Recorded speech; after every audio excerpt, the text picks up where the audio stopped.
You're now listening to Sound Talent Media. Check out more shows at soundtalentmedia.com.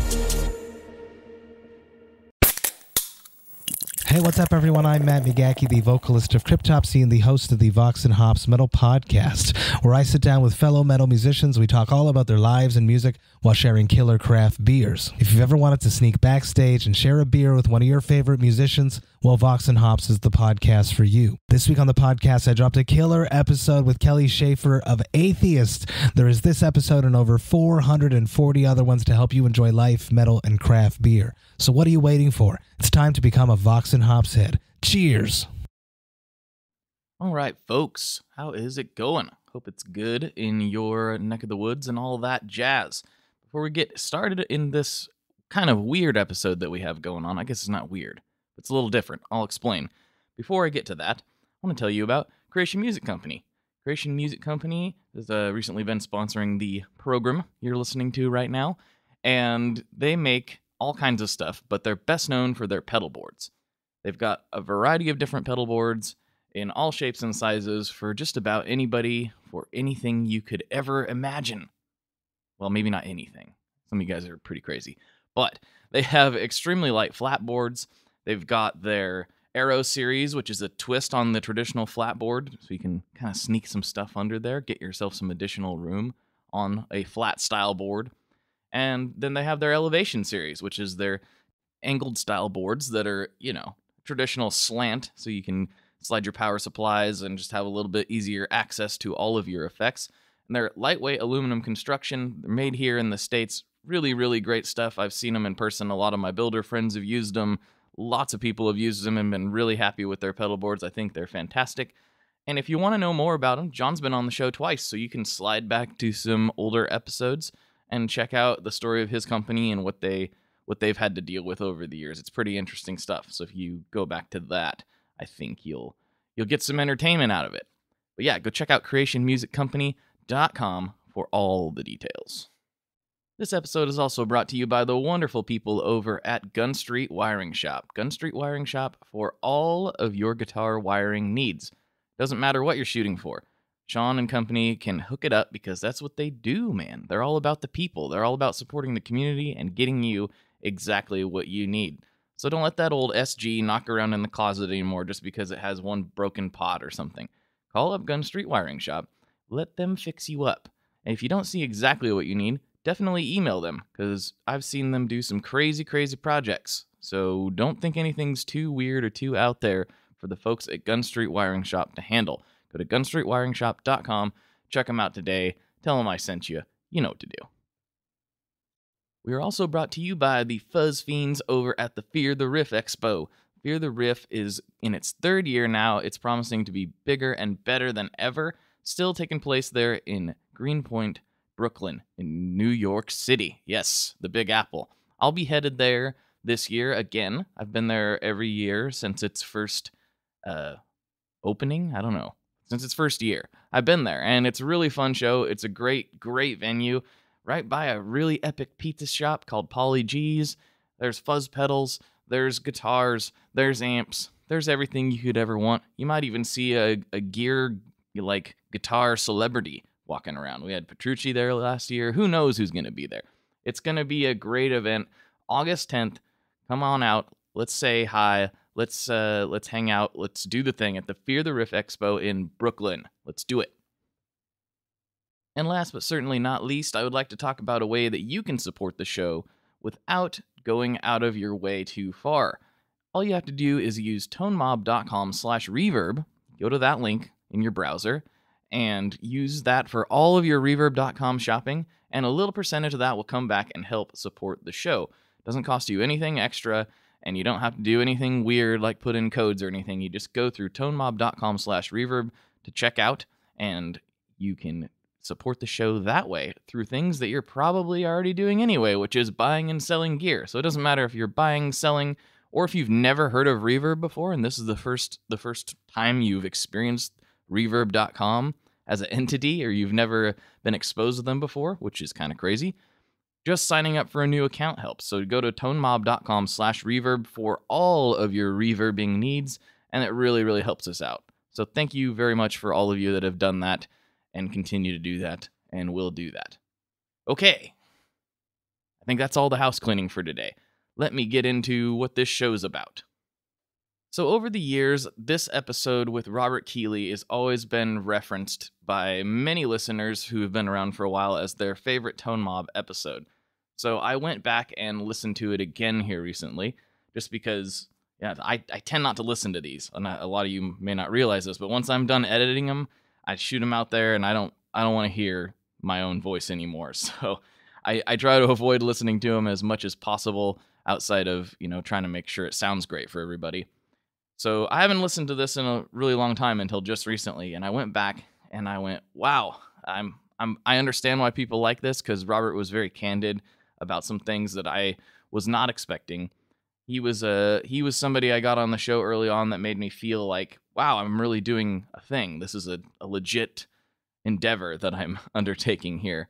And he talked about some personal things that I don't think anybody saw coming that are a little more public knowledge now. I won't spoil that for those who have not heard that before.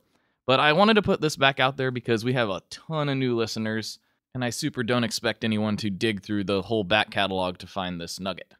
So I'm going to re-air it, and I got to say, Rob's great, but man, I'm so wooden. I'm still pretty new to interviewing at this point. I mean, I'm still new compared to a lot of real professionals, but this is I'm just like, wow, I'm stiff on this one. So it'll be interesting for you guys who are more recent listeners to hear kind of what people used to have to deal with. So it's a little bit bittersweet to put this out, because it's like, oh man, this is like Tone Mob history here. But there's so many new people that I know have not got a chance to check this out. I wanted to bring it up for the new people, and yeah, this is kind of like a reissue. I kind of figured it was like a reissue of the podcast. And I know this monologue is turning really, really long, but I just want to give all the details for everybody who may not know how this podcast started and what was going on here. So I recorded this episode on the job at my old job in some downtime when there was just nothing going on. And I recorded it in a laboratory where we tested different components of fuel products for certain properties. So you can kind of hear some weirdness going on with my track, especially because I'm recording in a super weird concrete lab. And that's where I recorded the majority of my earlier episodes before I was able to actually do them in the studio. In fact, I don't even know if the shred shed rather was completed by that point. I think it was still under construction. So all these new episodes I record out here, and I try to make them sound as good as I can. I've always tried to make them sound as good as I could. And fortunately, I have this wonderful app called Ringer that has been around for several years that let me record. I still record with it, but it let me record all of those early episodes using my phone. Otherwise, it never would have got off the ground. So yeah. Anyway, that's kind of the situation. I'm recording in a lab. I think Rob is in his office at home. And we're just, this is the first time I've had any lengthy conversations with them, which is obviously we've had lots of conversations over the years. Now this is a very, very early look into things. So I guess I'll shut up. I think you know all of the details, at least well enough to understand what's going on here. And I will just get right into it. And I've just left the entire episode just as it was, except for I'm going to make a new outro. So we got a new intro, new outro, but what you're going to hear now is exactly as it was put out in, let's see, it was dropped on 12/27 of 2015. So this is an old one. This is a very old one. Let me know what you guys think.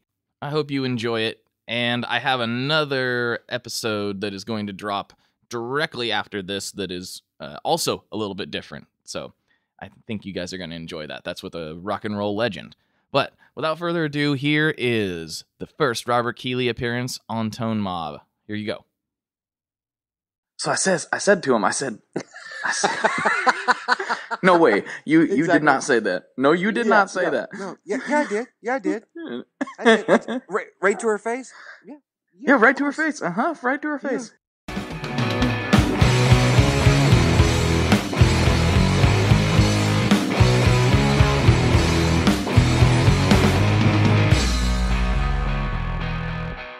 Hello, everybody. Welcome to today's edition of the ToneMob.com podcast, the show about guitar tone and people behind it.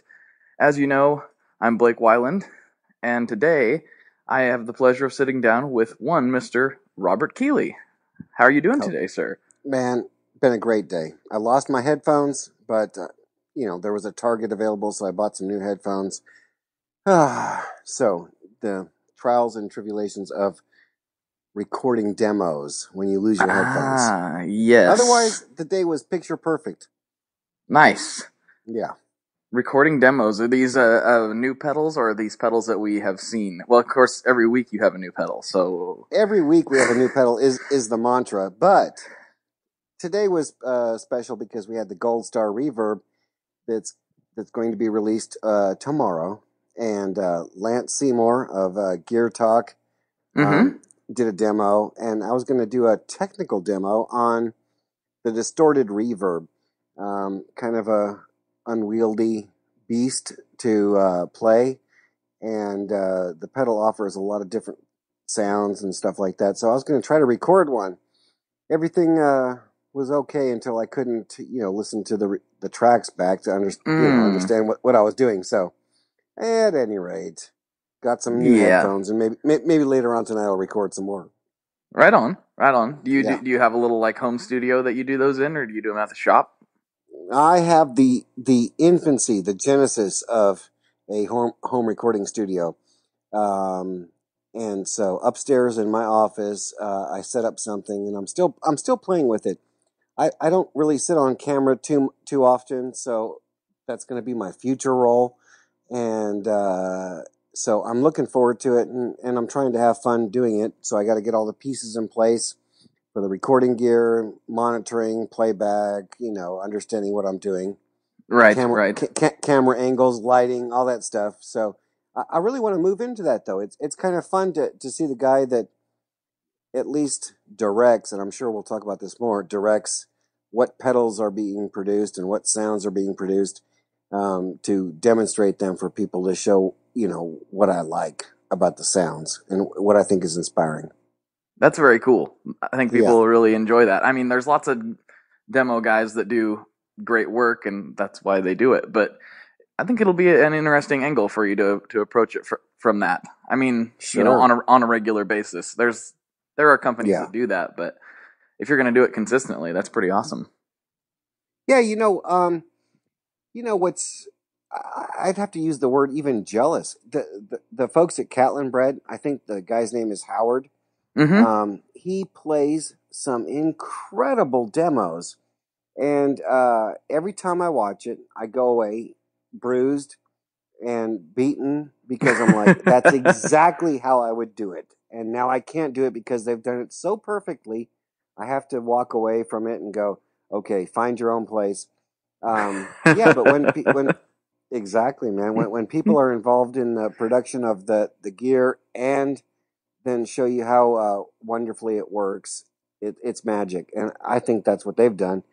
I want to do that for my pedals, so I just got to get set up for it. So nice.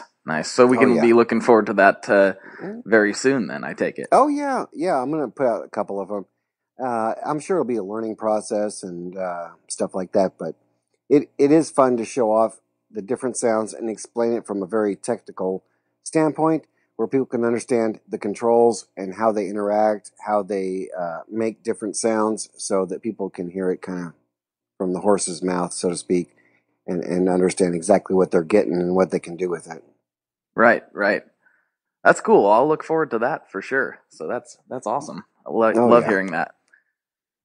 So I better stop myself right now before I do what I sometimes do and did on the last episode I recorded. Before I get away from my questions, because I think a lot of people would be really interested to hear, and I know I am, about my big standard question, which is, what is Rob Keeley's musical backstory, and how did it lead you to doing what you're doing today? Man, I like my backstory. I like my history, because my history started with music. It started with my grandma buying me a guitar from a place in called the Music Gallery, which is still in business right outside of Chicago, Highland Park, Illinois. Bought me probably at the time it was probably $35 to $70 for a Yamaha student guitar, an FG, whatever, fill in the blank, 35, 36. Right. And I would go to my dad's practice. My dad would practice with a lady, and they would play songs, everything from Stairway to Heaven to oh my gosh, other 70s hits. I'll think of them in just a second. But, they would do anything from Heart to Led Zeppelin to Carly Simon to, Pete Seeger, to anybody who was popular. And the running joke at the time was that my dad was going to the library. Well, the library was a bar in Upper Michigan, right outside Michigan Tech University. So my dad was going to the library, a.k.a. he was going to jam and make some music, and that's how he paid for his college and, kept us nice in food and diapers. So that's kind of how it started. When we moved from the United States to Germany, my dad got stationed in Germany. I went through high school in Germany. They listened to me play You Really Got Me Now on a Dan Electro incessantly in the Chevy station wagon until they said, when they got to New York, they were like, let's box this thing up and ship it because we don't want to listen to You Really Got Me Now for the 10,000th time. So off the guitar went. I got to Germany, and it was about late fall. They got me for Christmas. They got me a Squier Stratocaster. Those are the good ones, the Japanese ones from the 80s, the 84, 85, and 84. And so there I was, blessed with my dad's PV Deuce amplifier, this 6L6 monster that was like a Fender Twin type of thing. Nice. And I know it was so awesome and so loud, and Squier Stratocaster, which in retrospect is a great guitar. So I had this incredible guitar, and incredible amplifier, and I lived out in a village far away from the rest of German civilization, so I got to play for 8 hours a day. My whole world became music. So that's kind of like the earliest background. I mean, I could go on and on. I mean, I saved up for a Fostex 4-track, recorded, Beethoven stuff with heavy distortion, Ibanez, metal charger pedals, and did symphonies on there. Played in bands, learned Yngwie songs, note for note. But that's the earliest beginnings of it. Trying to understand, what my dad was doing with, folk and classic rock, probably classic rock. And then when I moved to Germany, everything was heavy metal. So it was a blend of those two things. And I think, great gear for the time. Right. And so that's kind of the earliest part. There's a middle section which transforms to more of a high fidelity, more of a higher understanding of sound. But that's the early part. Okay. Well, I mean, continue on. You gotta go through the whole time, man. Yeah. So throughout Germany, playing in bands was great and informative. Lots of learning of different styles. Like I'd get this magazine called Guitar for the Practicing Musician, and it would have everything from, Kiss and Crocus to Al Di Meola and Yngwie Malmsteen. And wow. so there was no internet. There was nothing like that. So I'd get the magazine. I'd be waiting anxiously. Everything is behind in Germany at the time. So I'd be waiting for the issue to come out, finally get the issue, and pore over it for, an entire month, learning the material. Then when I moved from Germany to the United States, I worked in stereo stores. The stereo stores gave me this kind of halfway snobbish thing because there was some tube audio there. There was a lot of new CD players and DVDs and stuff like that. And I started working on the gear. I had great guys that helped me understand how to troubleshoot the gear and what made, audio gear great and what made it mediocre.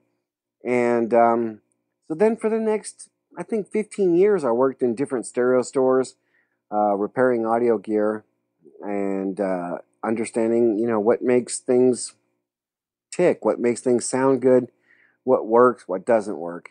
And often I go ahead and say that stuff was really informative and formative in my development of the early mods, the early Keeley electronics gear, like the compressor and stuff like that, because the parts I chose were the same parts I saw in the high-end gear. So, the first 15 or so years I lived here in Oklahoma, it was that became the basis for what became amplifiers that I made in the 90s to effects pedals in the 2000s. So that's kind of how it started, That's that timeline makes like 100% sense for how you got to where you are today. Like that, all those pieces fit together, and it's like, oh, okay. Clearly, what else would he be doing right now? Sure. I mean, when I first got here to Oklahoma, it was a dramatic change. You have to imagine living in Germany, and everything's green, everything's kind of cool and not hippie, not hipster, but something was very, very cool about it.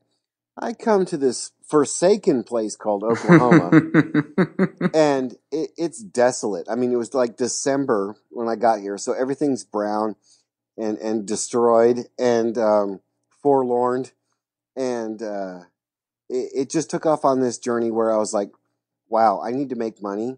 I need to do electronics because the only thing I understand that makes money is what my dad did. My dad Right. was my dad was an electrical engineer. He made good money, so let me go ahead and start school. Let me go ahead and start electronics. Let me figure this out. And, I tried different like coffee shop bands and country bands and whatever became of it. And eventually I found my way to an engineer that was making his own circuit boards and doing crazy stuff for glamour shots. Remember there was a place that did photography in malls called Glamour Shots? Really? Yeah, and so I worked for the engineer that developed that stuff, is JT Hensley, and he designed that gear. We modified these Panasonic thermal printers and Sony thermal printers.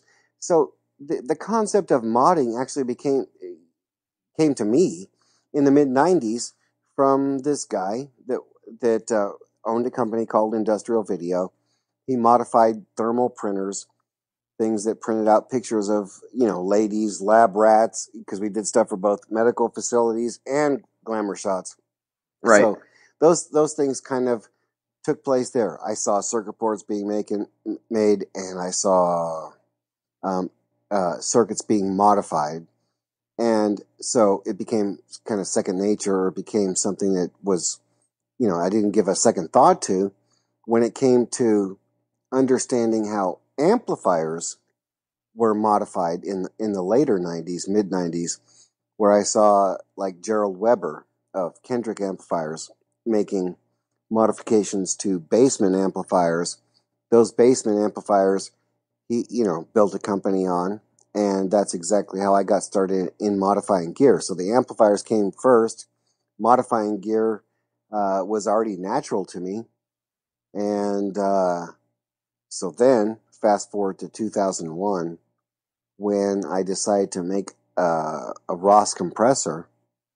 It was very easy to use the stuff that I had learned in the hi-fi gear, modifying equipment, making my own circuit board, and producing a product, because that's what I had done with the Glamour Shot stuff and the stuff for the Health Science Center and the medical facility stuff. So making my own product seemed very natural. At the time, it was kind of new. I mean, there was, Mike Fuller, Analog Man, a couple other folks. Right. And so it was a lot of fun making that gear at the time. It seemed like kind of like the Wild West, So that's kind of how it started. those are all the pieces that fit together. Right. So did you started off making the compressor, or did you start off with the like TS9 and mods and things that you were also known for at the time? That's a great question. So in the mid 90s, I started with amplifiers. I wanted to build like deluxes and basements. And my boss at the time at a stereo store called Audio Midwest, he didn't quite get it. I gave him a business proposal. I said, hey, we can make, these vintage amplifiers recreations. They're doing popular. Vintage Guitar Magazine has them in there. There's all these folks. We can do it. And he didn't buy it. So a couple years, yeah, exactly. A couple years passed by.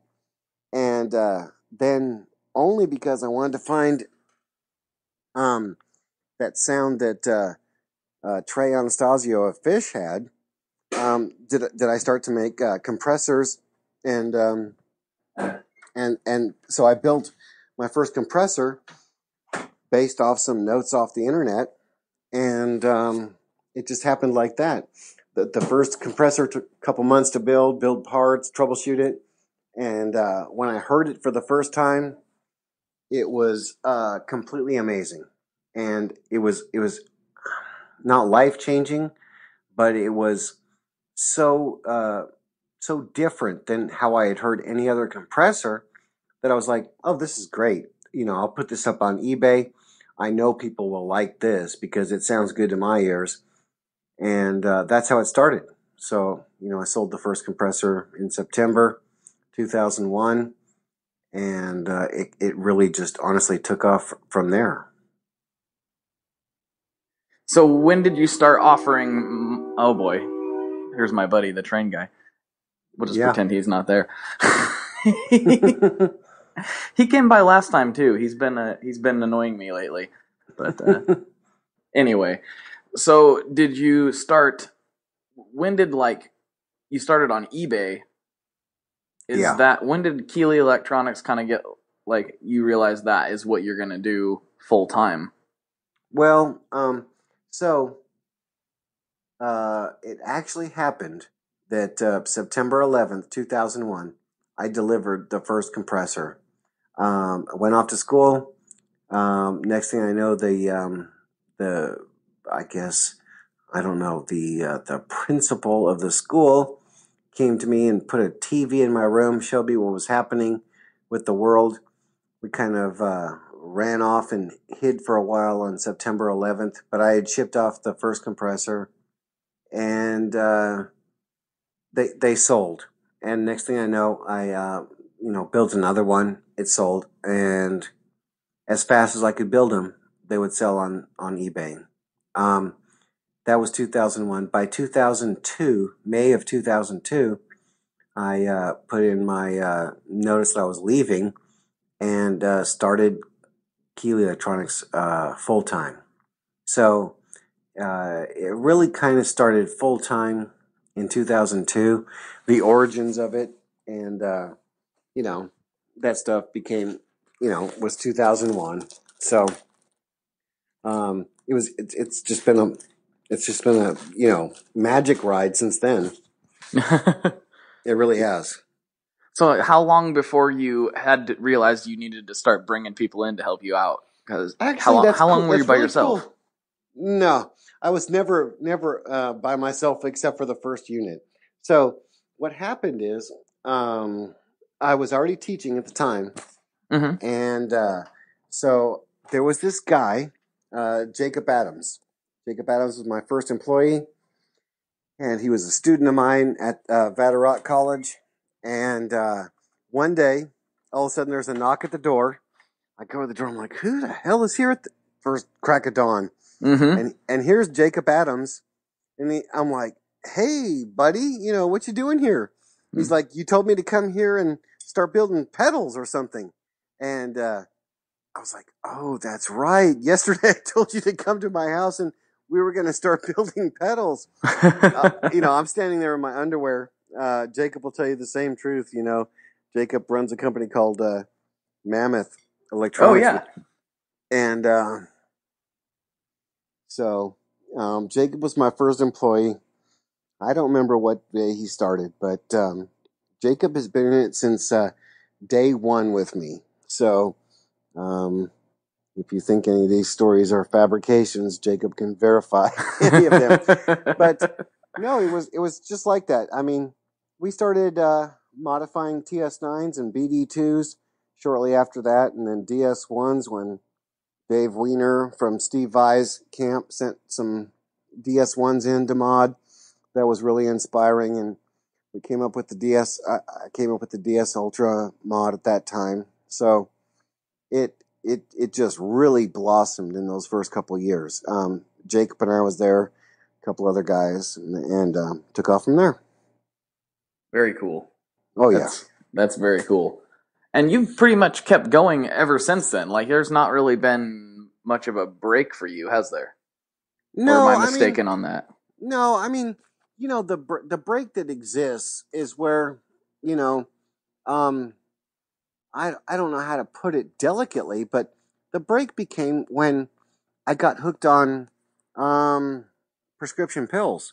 And so I kind of went into this hibernation and this kind of greedy type, thing that happens with pain pills. Pain pills, for any listener or anybody who's familiar with it, kind of make you, go into your own world.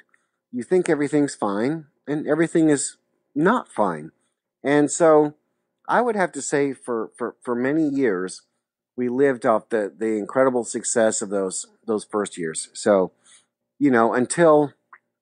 until I quit pills in 2012, the company was kind of running on autopilot. I had a couple people that, like Jacob, that did some absolutely fantastic work with me. I had a couple engineers, Sylvester and another guy that helped me with the phaser and the Luna. Mm-hmm. But the company kind of stagnated while every other company, JHS, Earthquaker, Wampler, Catlin Bread, kind of grew up around me. So when I finally opened my eyes in February of 2012, I had a lot of very serious competition. So,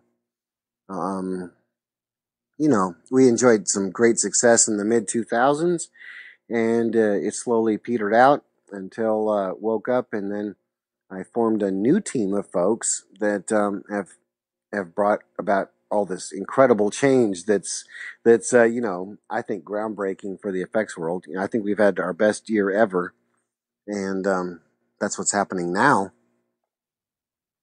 So that's interesting. I don't know if very many people know about that part of your life. What did it? Was there like a did the people you were working with know that you were having trouble, or was it kind of you kept it to yourself type of thing because you didn't think it was a problem? That's really interesting. I think some people knew, some people understood, but it's kind of like I was the boss, so they didn't want to say anything. Right. So it kind of I got to I bought endless guitars, I bought fancy Porsches. I mean, it was crazy type. I don't know. Ill-gotten gains is what I call it. Ill-gotten gains. Okay. And so I had a tremendous amount of, success. And the people around me noticed it, were very concerned, but, chose to move on, or, which I don't blame them one bit, chose to move on. And it kind of allowed me to find a place where I needed to make a definitive change and move on. And that's what happened in 2012. I said,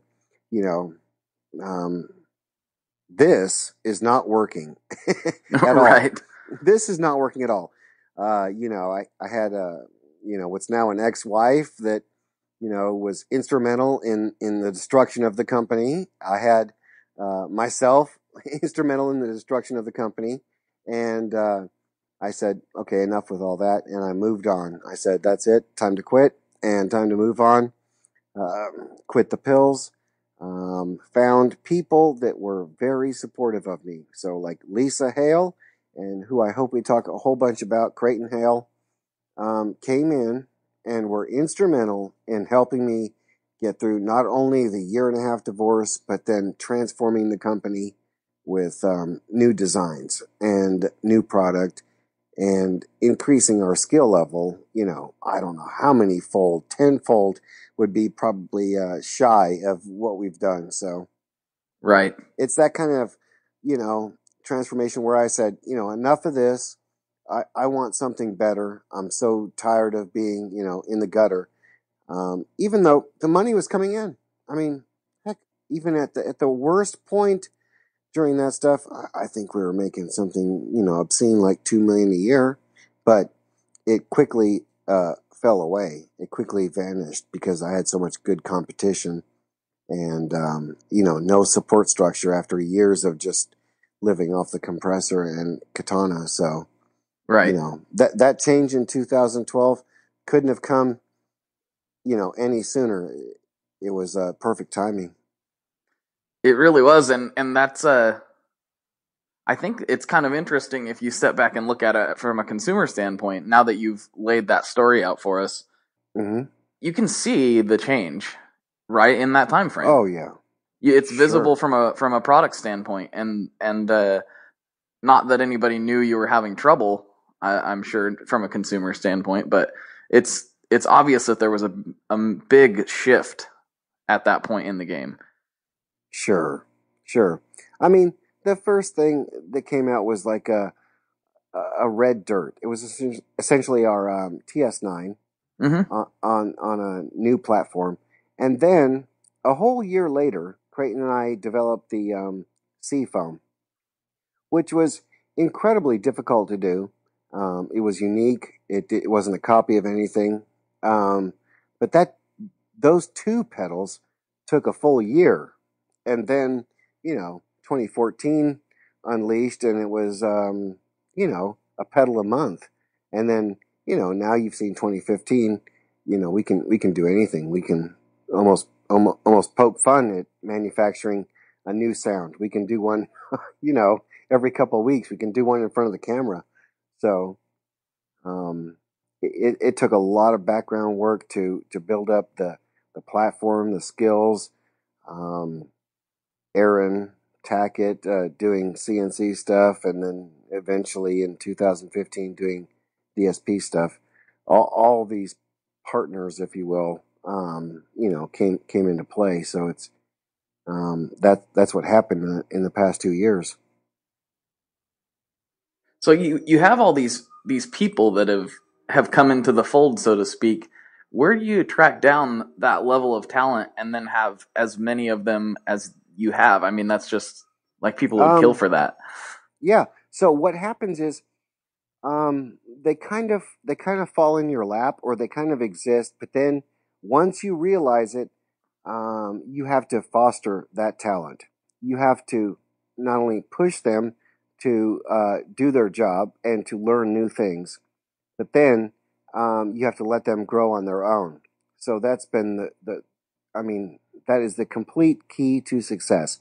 Once you have the talent there, you have to force them to learn new things. Then once you pick out the players that are capable of creating on their own, you have to stand back, because then they're as excited as you were a decade ago, and they're creating new things. They're creating right along with you. So all I do is, kind of call out the project outline, the vision for the thing, and they're there to create and amaze you. And that's what the past, that's what 2014, 2015 have been. Just harnessing the talents of people that now have skills, have the tools, like a CNC, a printer that prints on the cases, the CAD programs that Creighton works with. Those things, have helped me succeed. That's very, very cool. Like, Oh, it is. It's fascinating to hear about that behind the scenes stuff.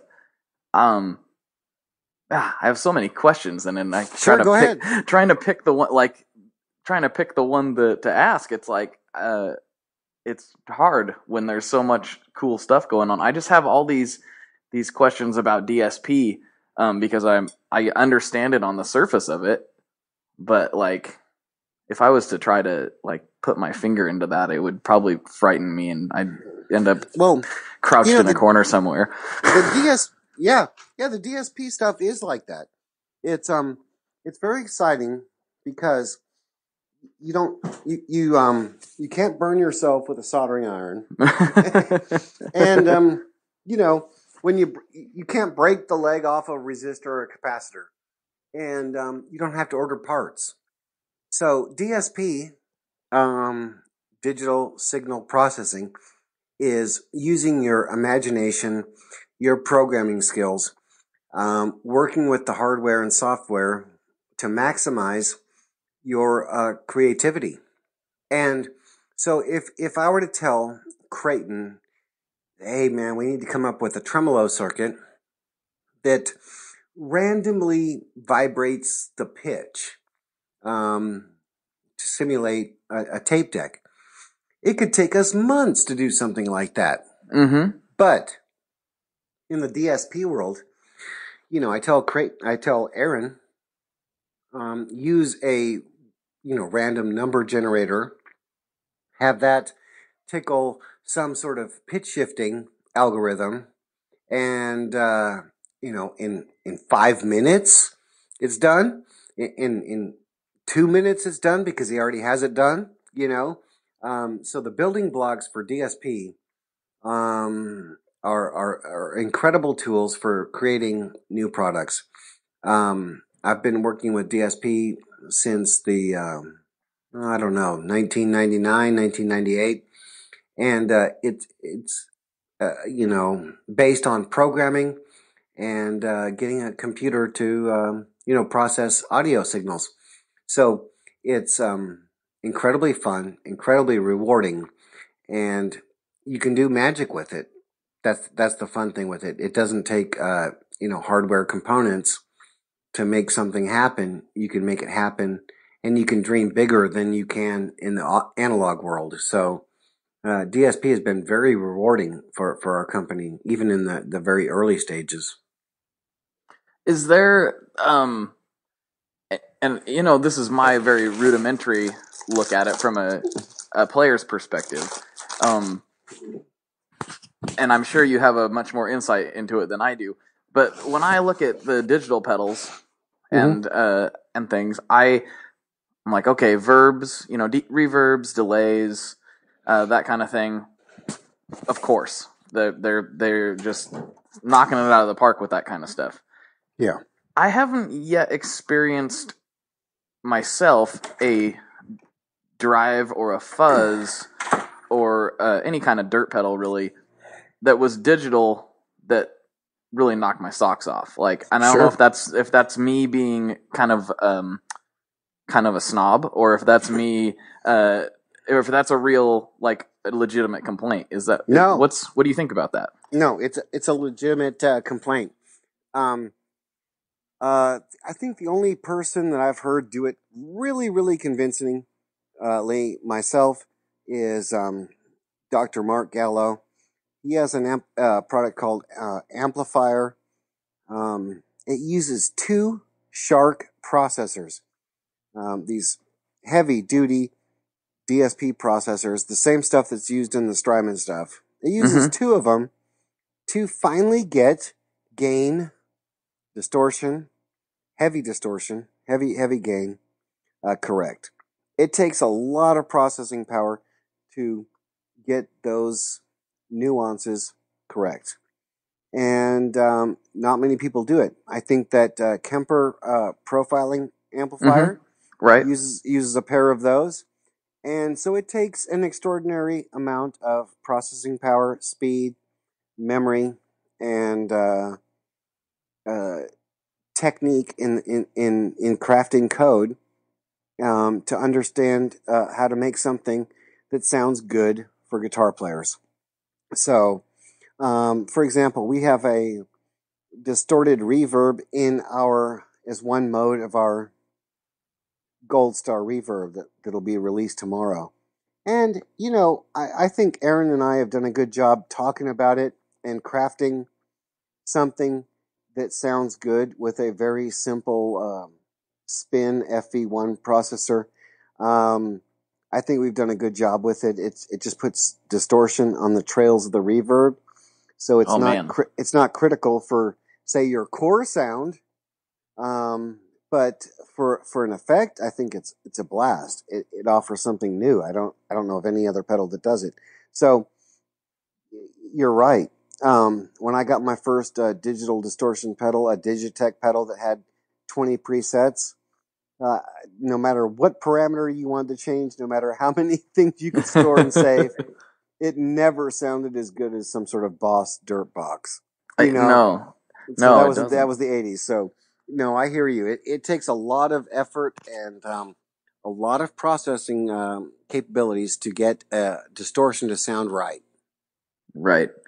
I mean, with the Kemper stuff, it makes sense to me why they would do that. But as far as a pedal goes, just if you were just to have like a digital distortion with a bunch of different modes, it almost doesn't seem worth the effort, as difficult as it sounds like it is. I mean, maybe I don't know. I'm just kind of speaking out loud. No, I think you're exactly correct. I wouldn't choose digital profiling, DSP, signal processing for distortion as my first choice. It's way too expensive.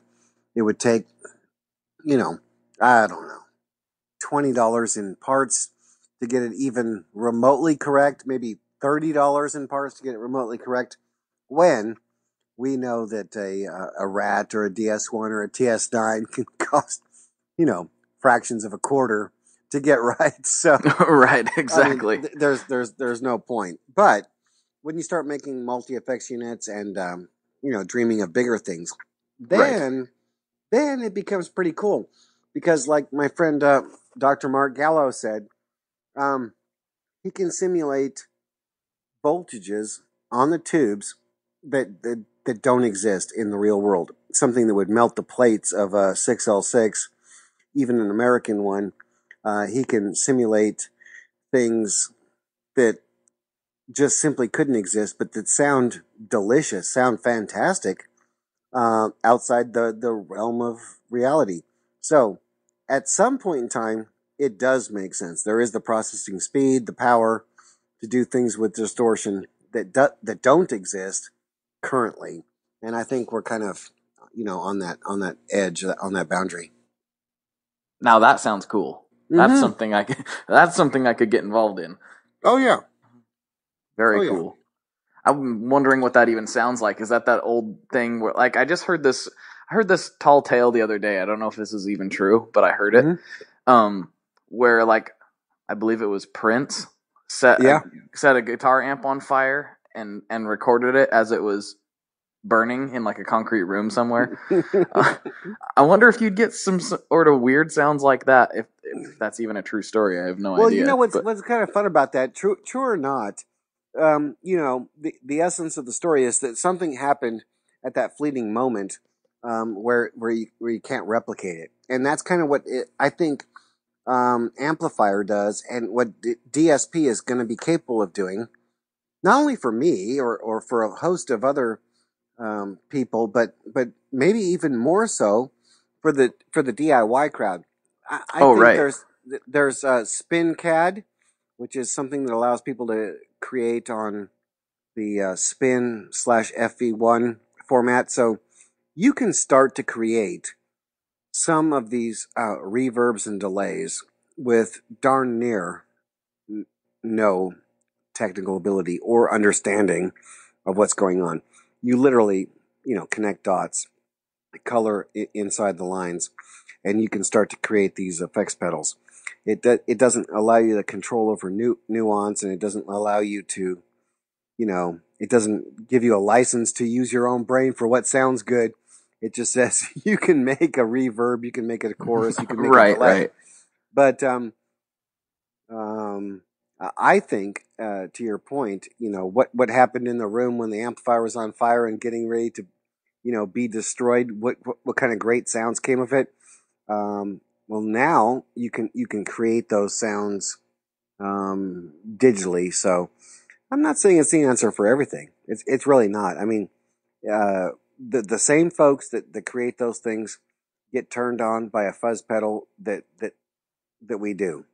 So, Right. two transistor germanium thing. They're like, dang, man, Arcade, that thing sounded killer, man. What did you do? I'm like, I did nothing new that hasn't been done in 30 years. It's just that your fancy, NASA computer still can't, capture those things quite exactly. So it's kind of funny, huh?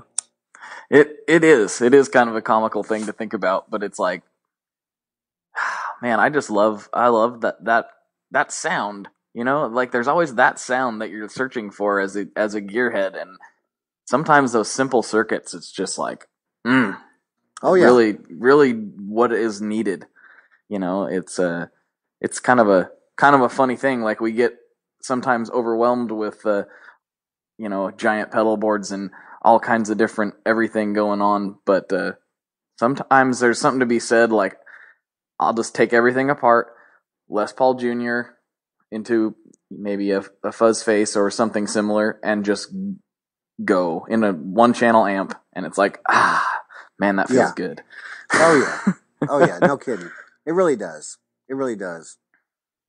So that might be a good way to slide into one of my usual questions, which would be, I don't know how much playing out you get to do these days, or if you're too busy cranking out all these pedals, but if you do playing on a regular basis, what's your current rig kind of look like? Shoot, you caught me, man. You caught me fair and square. I haven't played out in forever. I mean, I've been so wrapped up in business and things like that I have not had a regular gig in many years since I was in college. So I've had a couple invites here recently that are more than attractive, but I want to get back to that. Trust me. I'm trying to actually change my role at Keeley Electronics so that I can do more recording and playing out. But right now, I don't play out. What pedals I enjoy are 30 milliseconds, our Oxblood, our 1962.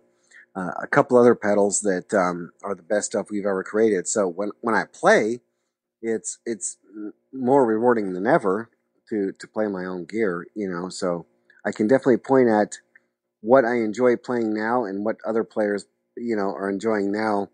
I know that the sounds that I'm getting when I am learning this recording process are better than I've ever heard from my company in a long time. So I don't have a gig right now, man.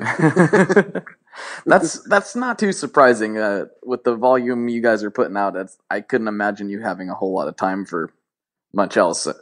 No, but I do understand the magic of playing live and getting the stuff to work live so that you can be inspired and play music. When you can be inspired and the sounds come out naturally and you can just kind of let go. That's where the magic happens. That's where I want people to be, where the sound is very rewarding and very effortless to get a good sound. So that's always been, my goal. Right. Oh, I know something I wanted to ask you about. So this has been a little while ago. Probably 2 or 3 months. Mm-hmm. You did a post on Instagram of various sections of your personal pedal collection. Oh yeah. I've never seen anything like that in my life. Like that was like every music store in my area is in your closet. It was yeah. In your estimation, I know this is not even really a fair question to ask. How many pedals do you think you own, roughly? I don't know. Not including your own, what your company has in stock, whatever. Just your personal collection. Those pictures didn't even show the whole thing. I couldn't get the whole collection in there. I mean, it was frustrating because some of the vintage wah stuff, and some of the funky stuff was in the background. You couldn't capture it. I don't know, man. There's probably, I can tell you, it took me and my son and a buddy of mine, Chris Mahoney. It took us and Aaron, I think it took us like a whole hour to using, postal mail tubs to move them from one room to another. So I don't know, man. I don't know if I don't even want to put a number on it. It's kind of scary to put a number on it. I know it's a fraction of what I had because, like I told you, I lost most everything in a divorce. I mean, I had these stackable mail tubs full of vintage 808s and Bosses and MXRs and, stuff like that. So, I mean, whatever you saw in that picture there, which was pretty cool looking, was just a fraction of what I've had. So, wow. I don't know. There's lots of pedals. Most of them are most of them are gone. Most of the good ones are gone. So whatever you saw in there was just a fraction. Oh no, the good ones have taken flight. Oh, that's terrible. I hate to hear that. Yeah, that's all right. But man, yeah, I was trying to explain that because one of my friends the other day, he's like, "Oh, some guy, you got a lot of pedals." I'm like, "No, I don't." I'm like, I have a good amount. You know who has a lot of pedals? Rob Keeley has a lot of pedals. So I was like trying to explain to him what I had witnessed. It was like mind blowing. So yeah, I'll have to put some more pictures up here so you can point to them. But no, pedals are fun because they are easier than an amplifier, easier than a guitar, oftentimes, to get a new sound and to inspire you to create new music. So that's what the magic is in pedals. I agree.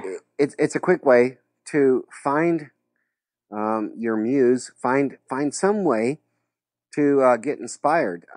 If you had to buy a guitar to get inspired, or change pickup selector switch, change the tone controls on your amplifier, it's a little more difficult.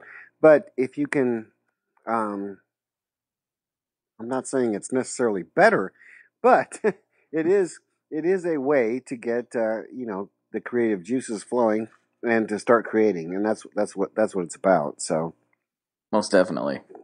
Yeah. So let's see. I'm looking through things here. I'm so professional.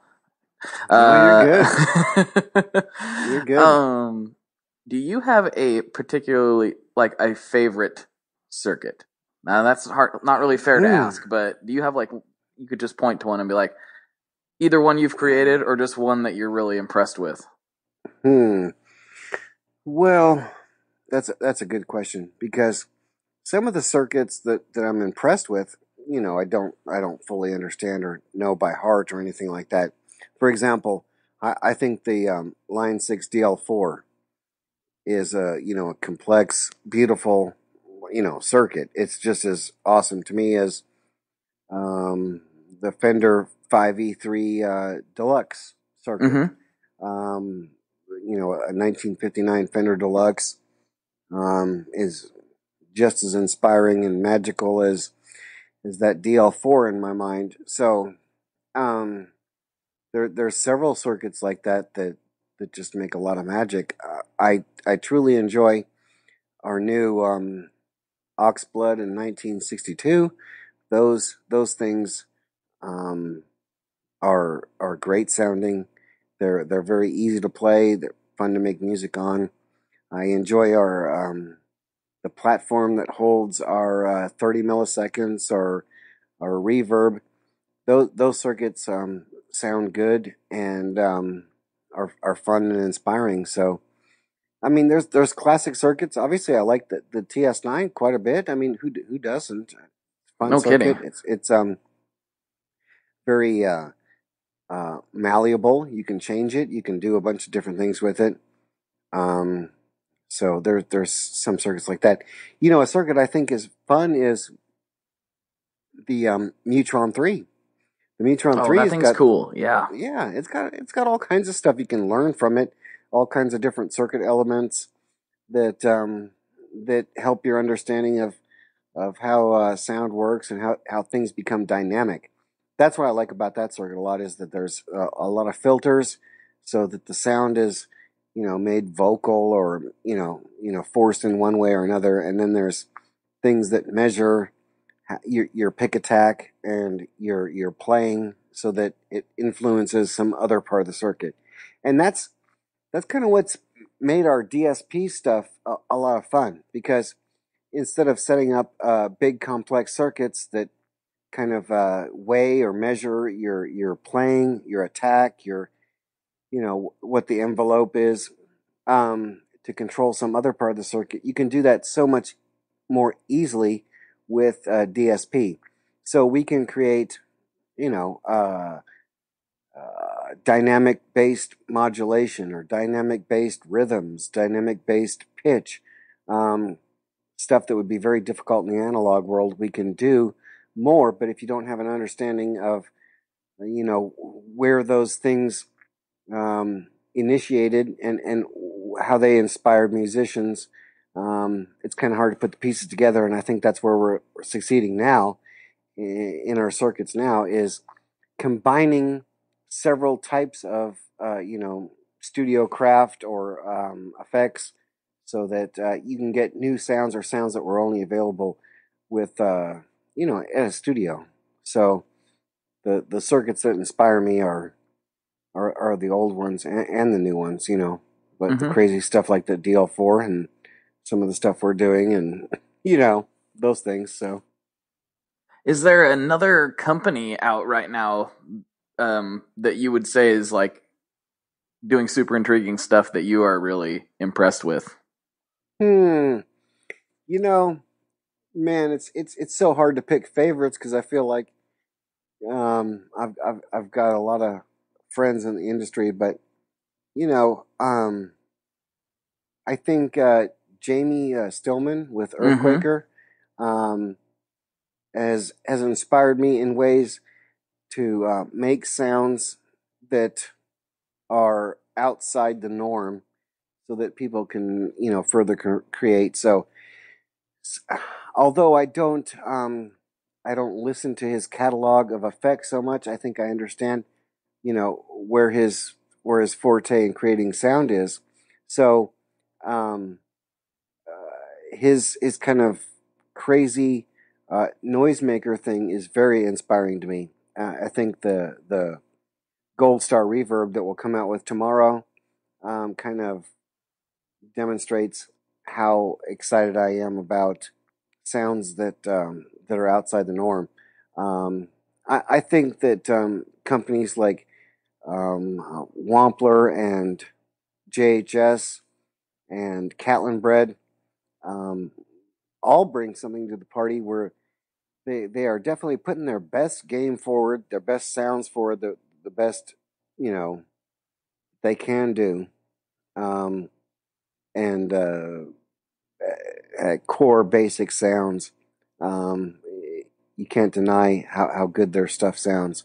I have to throw into the mix like Jack DeVille, who has created some of the more pioneering sounds with the FV1 that we're using right now and enjoying success with. I think he designed several of the core products of Catlin Bread, and yes, that's true. So he's very inspiring in terms of being a pioneer and a front runner in that whole thing. It's kind of funny once you get a hold of this DSP stuff and you start creating on your own. It's still a little bit like the Wild West, because if you have an imagination and you understand how things work and what musicians want, then you can move forward. So I don't know. All those guys are really good. Felipe Herndon of Carolina Guitar Effects, puts together fun packages. There's a bunch of good stuff out there. I mean, they're all great. I think 2015 for us has been kind of hard to beat, because we've put together quite a few very interesting packages. that 30 milliseconds and stuff like that's kind of, you know, really unique. I can't even point to another effect pedal that does what that one does. So when you kind of get lucky like that to put together a package of sounds that haven't been done before, it's that's very rewarding.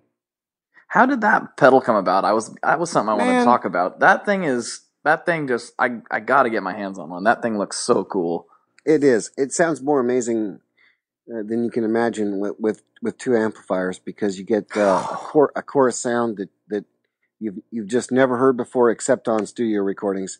And I don't know, I wish Aaron was here, my DSP guy at the shop, to, you know, help line out the truth and myth and lies. But I think what happened is he'd been working on things and had stumbled upon the concept of the Haas effect or the precedence effect.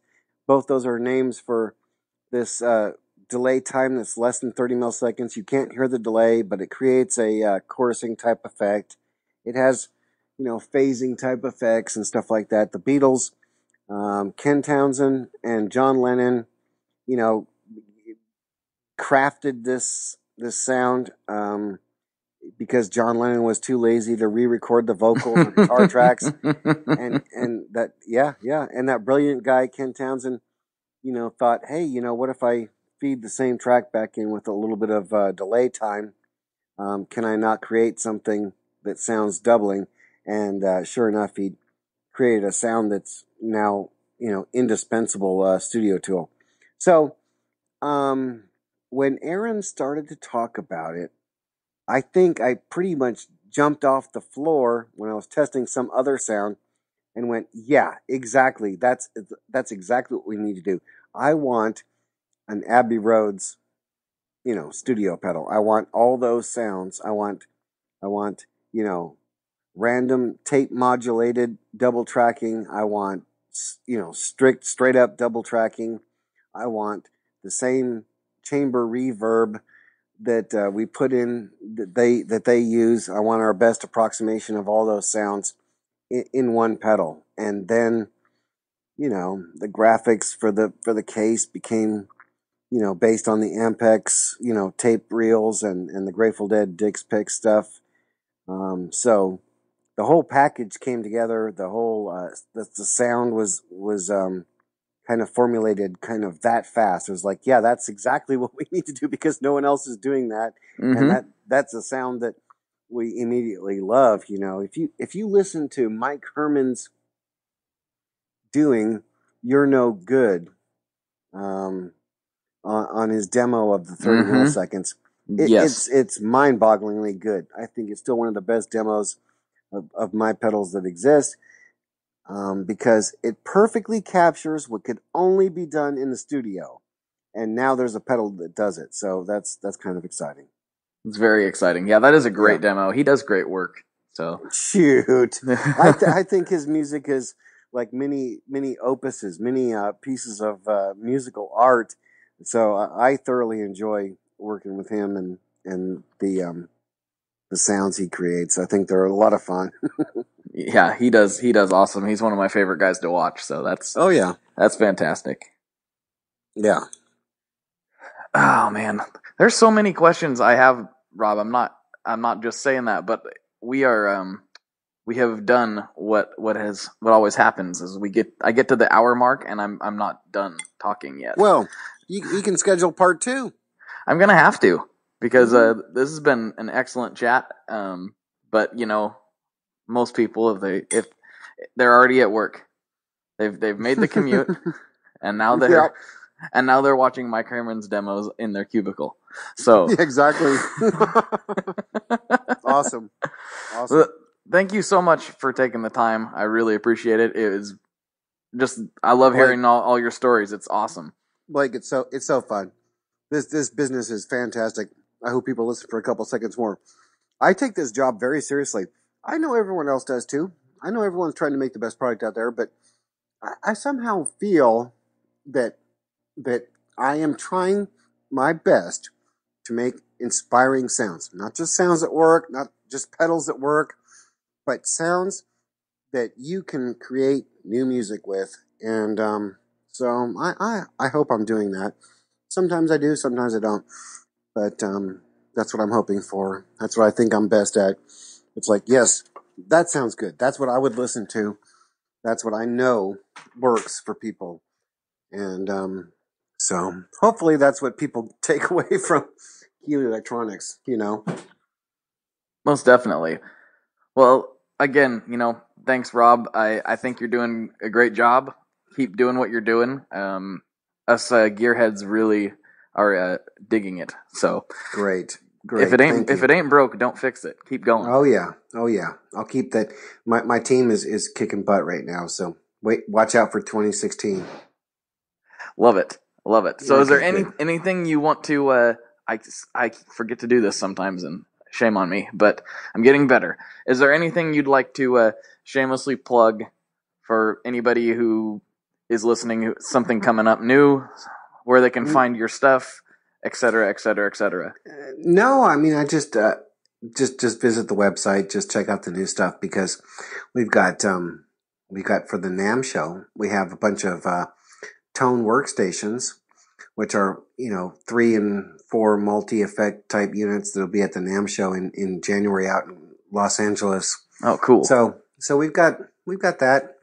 We've got a flanger on deck. We have a pedal we call Capital Reverb that's on deck, based on the Reverb Chambers Les Paul, designed for Capitol Records. So, man, it's just, there's so much stuff on deck, and so much stuff we're having fun with, that I just hope people keep on, finding something that inspires them. So that's it. Very good. Well, I'll definitely put your website link in the show notes. Everybody, you can check out everything that Rob and the team are doing through that link. Yeah, perfect. So, thank you very much again, Rob, for taking the time. And you're very welcome. I will go ahead and close out by saying, for Rob Keeley, I'm Blake Weiland, and everybody, good luck and good tones. All right. Thank you. Thank you. Talk to you later. Talk to you later. Bye. So there you go. That's basically what the early days of the Tone Mob podcast were. And as you can hear, it's not changed drastically. Hopefully it sounds better. That's always the goal. I'm continuously trying to improve that. But, and hopefully I'm a little better host than I was back then. But since I've gotten emails on this for years, so I was really thinking, there's so much new blood that have probably not dove that deep into the back catalog to discover this one. So putting it out there for everybody, and hopefully you guys enjoyed it as much as I did. If you need to get a hold of me, email me at info@tonemob.com. I'm on all the socials. Shoot me a line. If you need anything, let me know. I will do my best to help out. And if you could, as always, we could use iTunes reviews. iTunes reviews are very important to helping people discover the show and get a feel for what they're getting into before they jump in. So if we could get some more of those, that'd be great. I'm actually running a contest right now. So a contest to see who can write the best iTunes review. And I mean funny, it's just going to be my favorite between now and Friday. So that would be Friday, May 24th. So you have a few days, and I'll be reviewing them all on the 25th. I'm going to pick a winner from the correct date range. There's already been some people from the Tone Mob Facebook group leave a few, but from the ranges that I've told everybody, I'm going to pick my favorite review, so we could use some more iTunes reviews. If you hop on over there, that would be great. The link to iTunes is in the show notes if you're looking for the easiest way to do that. And I think that's all for this week. So yes, there's going to be another episode coming in right behind this. As soon as this is uploaded, I'll start uploading the other one. I don't normally do a back-to-back thing, but when you start to listen to it, you'll hear. But I'm talking to a rock and roll legend, Mike Mitchell from the band The Kingsmen, who you probably know. Their best-known track is definitely Louie Louie. Some consider it the first punk song. They're the ones that had the FBI following them around because of the supposed lyrical content of the song. It's a really interesting chat, and again, it's way out of the norm for a Tone Mob podcast anyway. We recorded it at a local cigar shop downtown. So it was a really fun interview. That's coming in next, and that one is fresh. That one has only been heard by Patreon folks up until this point. So hopefully you guys enjoy that as well. That will be coming in shortly. All right, thanks for listening. Talk to you next week. Bye. One last thing before we totally sign off here. I just want to remind you that if you do any shopping at Stringjoy, that's Stringjoy guitar strings made in Nashville, that will help me out as well. As I've said for years, I'm heavily involved in that company, and I really do think they're making the best products on the market. So if you would like to try custom strings, go to tonemob.com/stringjoy and check them out today. I seriously love what the team down there is doing. I help them out with all kinds of things, and by you supporting them, you are also supporting me as well. And hey, you need some strings, so why not get some custom strings just for your guitar and playing style? Again, the link for that is tonemob.com/stringjoy, and that will take you right to their website, and you can do all your shopping through there, and that will help everyone involved out. So thank you very much. Talk to you next time. We are brought to you by the wonderful folks at Gun Street Wiring Shop. Yes, Gun Street Wiring Shop. I've talked about them before. I used to say based out of Bend, Oregon, but guess what? Sean moved to my neck of the woods. Sean's in Portland. Sean is awesome and has helped me with a bunch of stuff lately. And if you have wiring needs for your guitar, he can help you too. If you want to get weird with it, he can get weird. If you just need to spruce things up a little bit, there's your guy. He takes all the guesswork out of doing your guitar wiring, and he makes it simple, and his customer service is top-notch, and I can't say enough good things about Gun Street as a company. I really respect Sean and what he's all about, and the product is top-notch. I've got 3 different guitars that now have Gun Street harnesses in them, and I could not be happier. So go to gunstreetwiringshop.com and check them out.